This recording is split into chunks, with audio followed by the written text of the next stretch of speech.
आगे चलते हैं स्टूडेंट, सेटिंग ऑफ सीमेंट को हम डिफाइन कर लेते हैं कि आपके पास सीमेंट को हम जब यूज़ कर रहे होते हैं सिग्निफिकेंटली प्रैक्टिकल, आप उसको इंडस्ट्रीज़ में यूज़ कर रहे होते हैं तो उसकी कौन सी प्रॉपर्टी है जिसको आप यूटिलाइज कर रहे होते हैं।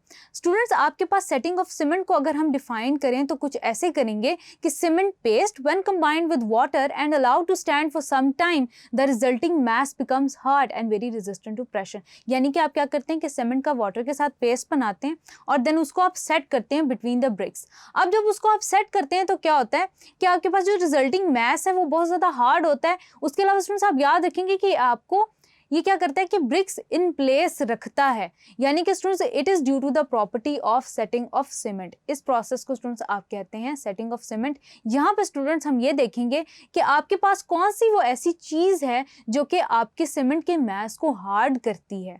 यानी कि स्टूडेंट सेटिंग के दौरान, सेटिंग ऑफ सीमेंट जब हो रही होती है तो कौन कौन से रिएक्शंस इन्वॉल्व होते हैं। यहाँ पे स्टूडेंट्स आप ये बात याद रखेंगे कि कुछ रिएक्शंस होते हैं जो कि अब्रप्टली हो रहे होते हैं विद इन 24 आवर्स। जैसे ही आप सीमेंट का पेस्ट बनाते हैं विद दैट ऑफ वाटर और उसको आप सेट करते हैं बिटवीन द ब्रिक्स।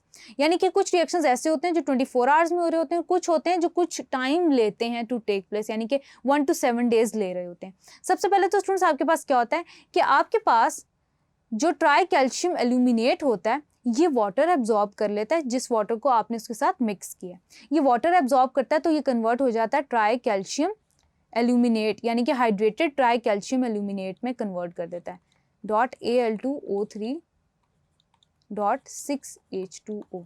अब यहाँ पे स्टूडेंट्स क्या होता है कि आपने तो जिप्सम को भी मिक्स किया है विद दैट ऑफ सीमेंट, तो क्या होता है कि आपके पास जो प्रोडक्ट होती है हाइड्रेटेड कैल्शियम एल्यूमिनेट, ये रिएक्ट कर जाती है जिप्सम के साथ CaSO4.2H2O इसके साथ रिएक्ट कर जाती है। तो स्टूडेंट्स एज अ रिजल्ट आपके पास जो प्रोडक्ट आती है उसको आप कैसे लिखते हैं। स्टूडेंट्स आपके पास जो एज अ रिजल्ट प्रोडक्ट आती है वो आती है कैल्शियम सल्फो एल्यूमिनेट, जो कि स्टूडेंट्स आपके पास कुछ ऐसी होती है 3CaO.Al2O3.3CaSO4.2H2O। अब स्टूडेंट्स आपके पास ये हो गया, ये वो रिएक्शंस हैं, वो सेट ऑफ रिएक्शन है जो आपके पास विद इन 24 आवर्स हो रहे हैं। अब स्टूडेंट्स यहाँ पे क्या होता है कि आपके पास जो कैल्शियम सिलिकेट या एल्यूमिनियम सिलिकेट होते हैं वो विद इन 1 to 7 days क्या करते हैं, वाटर एब्जॉर्ब करते हैं, यानी कि स्टूडेंट्स वाटर के साथ रिएक्ट करते हैं। इन अदर टर्म्स स्टूडेंट्स हम ये कहते हैं कि वो हाइड्रोलाइज हो जाते हैं। जब वो हाइड्रोलाइज होते हैं तो स्टूडेंट्स आपके पास कन्वर्ट हो जाते हैं कैल्शियम हाइड्रोक्साइड के अंदर और एल्यूमिनियम हाइड्रोक्साइड के अंदर।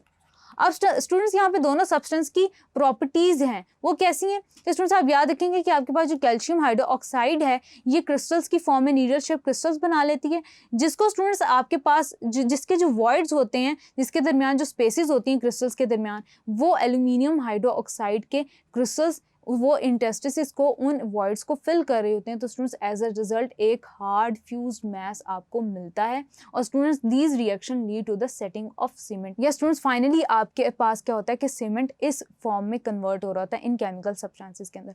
उसके अलावा स्टूडेंट्स एट द एंड हम ये डिस्कस करेंगे कि आपके पास जो सीमेंट फैक्ट्रीज हैं ऑल अक्रॉस पाकिस्तान, पब्लिक और गवर्नमेंट सेक्टर में वो तकरीबन 22 हैं। जबकि स्टूडेंट्स जब हमने फर्टिलाइजर से रिलेटेड फर्टिलाइजर इंडस्ट्री को डिस्कस किया था तो स्टूडेंट्स आपके पास पाकिस्तान के अंदर 14 इंडस्ट्रीज एग्जिस्ट करती हैं। देन स्टूडेंट्स आगे चलते हैं, पेपर इंडस्ट्री को थ्रू आउट डिस्कस करते हैं और देखते हैं कि आपके पास पेपर फ्रॉम रॉ मटेरियल्स कैसे मैन्युफैक्चर किया जाने लगा। Thank you.